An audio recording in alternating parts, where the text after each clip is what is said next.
Hey guys, so this is our clay processing area over here, and this area right here we call the graveyard. It's where all the dead pots go, or the broken pots. But they only go here if they're unfired. So if the clay has not gone through one of the 2 cycles in our kiln. So only if the clay is unfired.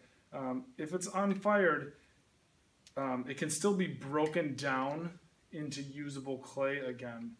So if it's unfired clay, it goes in the graveyard.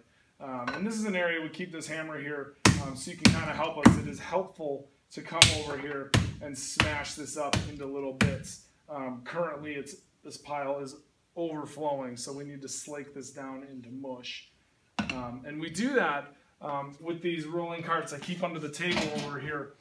But in these bins, we take the dried out clay, we fill it in the bins, and then we just add water. And that's when we get this, the clay breaks back down into really wet, soggy clay called slake that we can then dry out up on this pad here. We make a little mound of it and start to dry it out. So slaking the clay down into mush doesn't take very long. Easily within 24 hours after adding water to it, it's properly slaked, or sooner. You know, it can happen in really like an hour. It slakes down.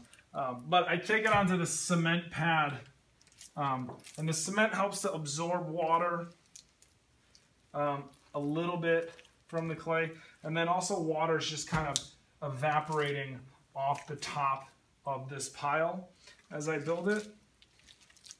So I don't build the pile, it's not a deep or really tall or deep pile, but it's kind of shallow, only about 3 or 4 inches thick. And by doing so, it dries out a little bit faster, so we can get through a cycle of this pretty quickly within a couple days.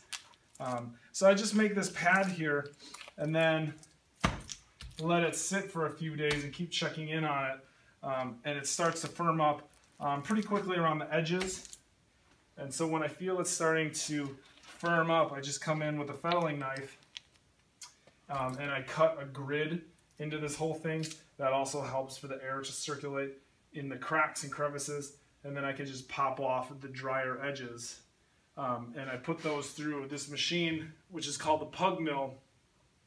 I take the bits and I throw them into the pug mill, and this blends the clay into a useful clay body.